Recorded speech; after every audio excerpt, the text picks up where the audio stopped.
once again, you are watching the Business Portal and our show is Investment Academy. Our topic for today is estate planning. And today with us is Attorney Lea Roque of Punong Bayan and Arroyo. She's the head of the tax division of Punong Bayan and Arroyo. And so again, we are now in our learning portion. We have some slides here that Attorney Roque will explain to us. Just a recap of what we talked about earlier. Okay, so next slide. Okay, so we've discussed yung estate tax, no? And as we've mentioned earlier, the rate for estate tax starts at 5% and the top rate is 20% of the net estate. So the 20% would kick in at the top bracket of 10 million. Okay. And then as I said, you determine the gross estate, which is the fair market value of all your assets, real or personal. And that's worldwide now if you're a Filipino citizen. And there are certain deductions. Kaya you start from gross estate, you deduct the deductions, and then you arrive at the net estate. And that's the net estate. What are the what comprises the deductions? Yun nga, yung one, of course, you take the one you mentioned earlier, medical expenses, funeral claims against the estate, mga ganyan. And of course, you take out the portion of the surviving spouse, no? So not the entire property is taxable right away. You take out the portion of the surviving spouse, and then the deductions, and then you arrive at a net estate, which then you subject to tax. Back to the previous slide, please. Okay, yeah. so then. And then when do you file, no? So it's due, the due date would be 6 months from the date of death. And then if the value of the gross estate is more than 2 million, you need to get a CPA or an auditor to render a CPA report. Okay, so the CPA would list down all the assets, the fair market value, the deductions, and to arrive at the gross, at the net estate. And then pay as you file tayo, no? So when you file the return, you pay the tax. Of course, you can ask for extension, and there are extensions that can be granted by the BIR. Okay, next slide, please. So why plan? What would you want to achieve and what would you want to avoid? Yeah. Yun sabi natin, no, usually yung primary ng mga taxpayers would be to lessen the taxes, no? But that should not be the end and be all of estate planning. While we're doing this, usually the person would want to do this during in his lifetime so that he can talk to the heirs, determine also what they want, and avoid any fights or squabbling among the family later on. Like the Mano po show, no? Yeah, next slide, please. Okay, no, before that, yes. Yes. So ito yung mga estate planning devices natin, no? So aside from, so you don't wait na nga, no, for the happening of the death, no? So you dispose of your assets early on, and you can do that either through sale, donation, transfer to a controlled corporation, irrevocable trust, or yung irrevocable insurance. So we've put there the applicable taxes. So if it's sale, if it's an ordinary asset, then you include that in your income tax return. That's subject to 32% income tax. But if it's real property and it's capital asset, that's 6% tax. If it's shares of stocks in a corporation, that's 5 to 10%. Donation, our top rate is 15% if relative. But if you donate to a stranger, that's 30%. Let's say you donate to your driver. That's 30%. That's 30%. Okay. Okay. And then yung sa transfer to a controlled corporation, the first transfer, as we said, is tax deferred, no? That's tax free.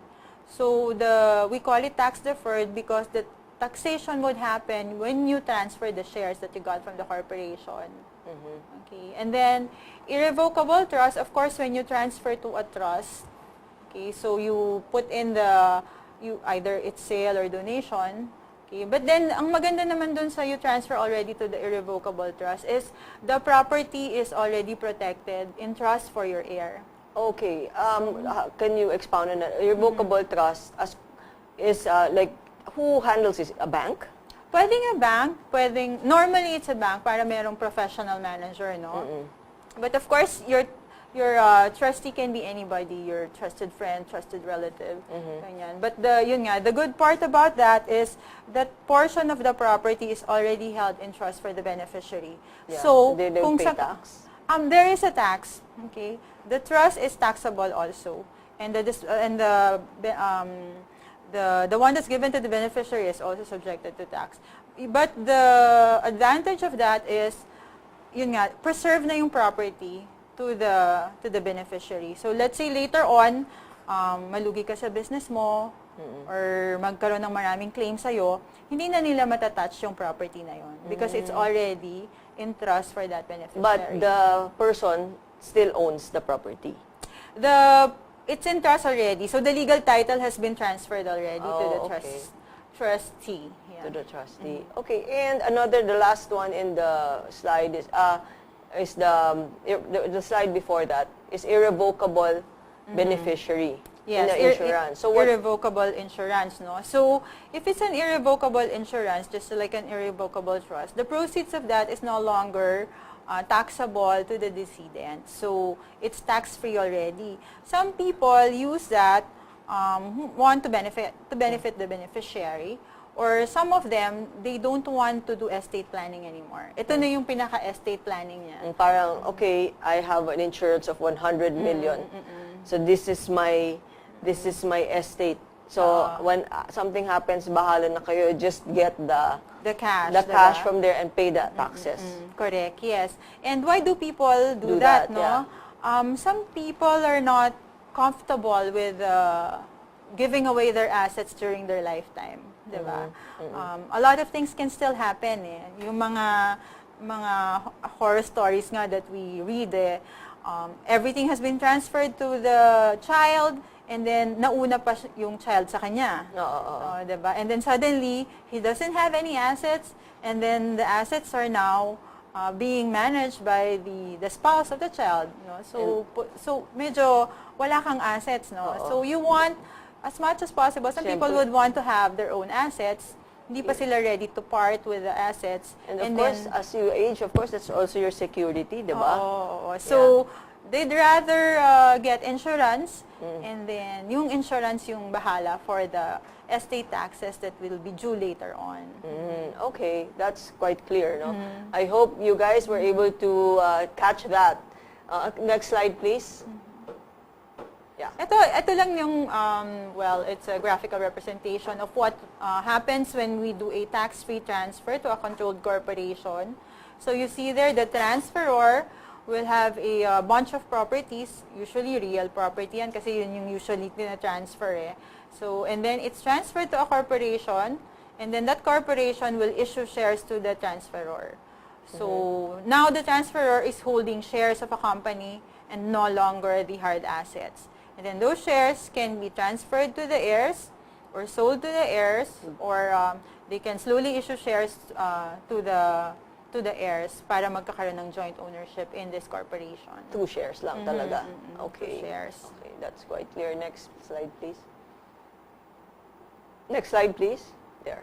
The revocable and irrevocable trust. So we always discuss ano ba yung revocable, irrevocable trust. Ganun din for revocable, irrevocable insurance, no? So the conditions are for revocable trust.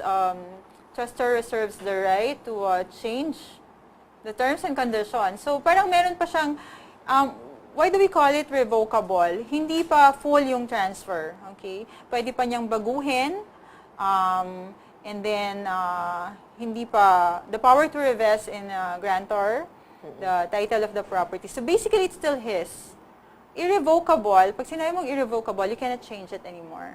So, nandun na, dun sa beneficiary, no more power to change the terms and conditions, and no more revesting of title to the insured or to the trustor. Question, why irrevocable trust in the bank versus irrevocable insurance? What's the difference? So, well, irrevocable insurance is a product that you buy, no? You invest in it, and then you say, this is irrevocable as to my beneficiary. Irrevocable trust, as I said, is the property itself. Yeah, the property, you transfer it, let's say a pool of money or a pool of property to a trustee who will manage that pool of property for the benefit of your beneficiary. So this is the actual property already. So question, are there people that they just don't want to go through the estate tax? Linagay na nila lahat sa irrevocable trust. Pwede ba yun? Pwede din, no? In fact, yung iba, nilalagay nila yon kasi they want to preserve the property. We've had a situation before na yung parents, they want to put it in a trust. Siguro kasi they're not comfortable pa with yung how their children can manage the property. Baka takot sila na pag binigay na yung property, ibebenta ka agad and then madidissipate ka agad yung proceeds. So, it's one device that you can use to preserve the property and give a professional management over those assets. I see.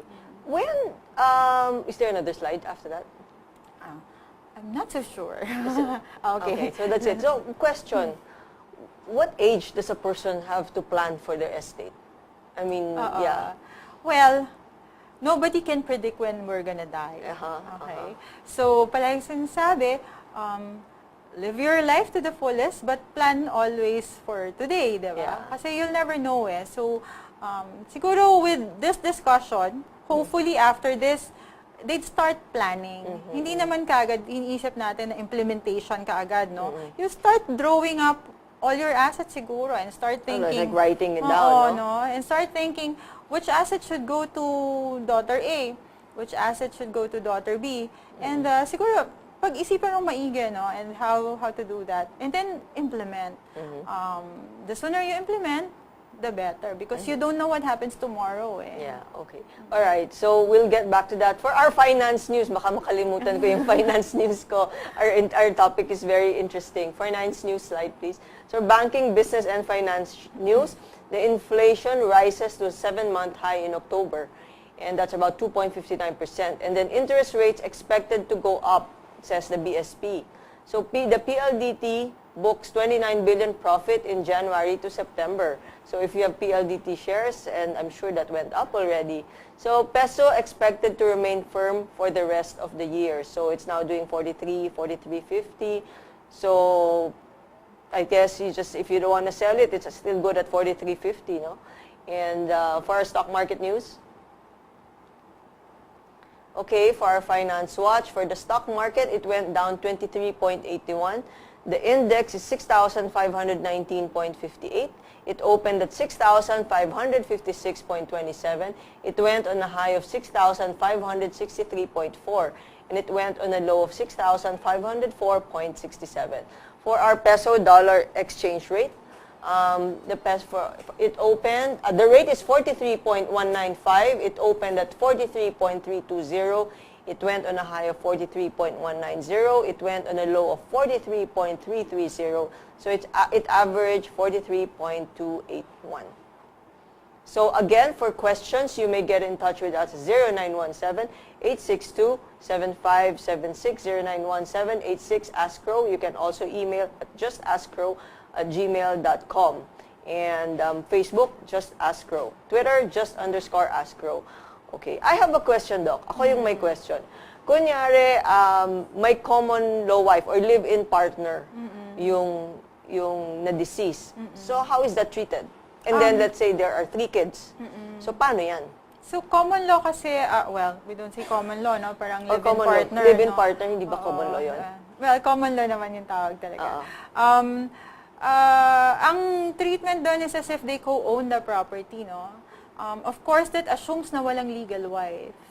Wala, let's say wala. Okay, so yun. So, co-own yung property that they were able to acquire during the lifetime, and then yung mga children, because there are no legitimate, so lahat to illegitimate, no? So, since silang 4 lang, then they should share in the property. So, let's say, 25%. So the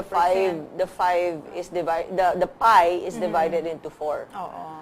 Okay, kunyari, may legitimate children yung deceased, tapos meron siyang live-in partner. Paano yun? Yung live-in partner, wala na siya, no? So, the compulsory heirs there would be the children, the legitimate children. Okay. Di ba parang I've read before that when they're like living together for 8 years or more, merong right? Wala na pa yan pala. Kung walang, kasi we said na may legitimate children. May So, well, presumption natin doon, may spouse, no? Hindi, kunyari wala nang spouse, Wala pero may na. legitimate children, tapos meron siyang live-in partner. Yung live-in partner kasi hindi siya legal wife, no? So, normally, you can give siguro to her kung wala nang wife yung decedent, you can give to her free portion lang, hindi yung legitimate.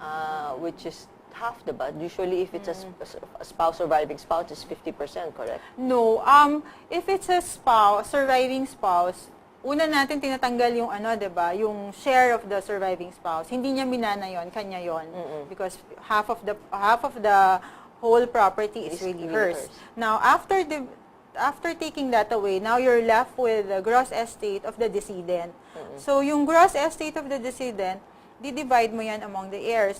The spouse is entitled to the share equivalent to one legitimate child. Oh, okay. So, and then yung illegitimate children will be entitled to half the share of a legitimate child. The illegitimate, half the share. Okay. So, kung 20% yung share niya, 10% sa illegitimate child. Oo. Okay, question. What if it's annulment? Nag-annul yung tapos meron siyang live-in partner. Paano yun? Wala na yun. Wala na. Oo. So, kung, wala nang right yung annulled spouse, oo, no? kasi when we do annulment, nagkakaroon na ng separation of property. So, na-separate na yan, hindi mo na siya force or compulsory heir. Okay. So, all right. Anything else that we have to know when it comes to wealth transfer and estate planning? I guess based on experience, no, most of the children, most of the parents, palagi nilang iniisip is to give the children share in the business, no. And minsan, kunyari, let's say there are 4 kids, let's say hindi na sinama si mami, 25% each, no. Ang minsan pinag-aawayan dyan would be not everybody would want the business. Okay. So, right after inayos mo na, naka-estate plan ka na, everybody has a 25% share. Here comes daughter A saying that, no, I want to cash out and I want to live abroad. Ganyan. So, palaging I think I cannot emphasize hard enough, talk to your children and try to determine ano ba talaga yung gusto nila. Kasi pag naayos mo na and then later on sabihin nila, that's not what I want. Sayang naman yung exercise. Because, as we said, estate planning also is not just to lessen the taxes, it's also to avoid squabbling in the future. And of course, an equitable and fair distribution of your wealth. Okay, so, well, before we end the show, it's so fast, we're done. Any message to our viewers? And of course, please let them know where they can get in touch with you. Yes. So, you can contact me, of course, through Punong Bayan in Arroyo. My landline is 988-2288, so that's our trunk line. I think my email address has been flashed earlier, but that's leah.roque@ph.gt.com. And siguro parting message, start planning now. There's as soon as you start earning money, is that it? Yes, of course. Yeah. Start planning, no, as early as you can, and then siguro when you have heirs already, then this is the time that you try to implement. Okay, thank you very much for that. So, again, just, like how I pick it up also is that, diba, when you leave for vacation, you tell this is what's going to happen, you plan. So, when you leave forever, you have to plan something. So that's it. Thank you for today. And we need to manage our wealth wisely, calculate every move you make towards spending your money. You have to respect the wealth that you have made for you and your family, and honor God and thank Him for the talent and the wisdom that He gave us, that brought us where we are today. Again, I will leave you with the magic 3. With luck comes preparedness. Make your money work harder for you and build wealth for your peace of mind. Thank you to my sponsor, Frank Provo, at the Manila Peninsula, and Flawless, located all over Metro Manila and in the provinces. See you next week, same time, same channel, as we continue learning about different business and investment opportunities. Maraming salamat po and magandang araw po sa inyong lahat.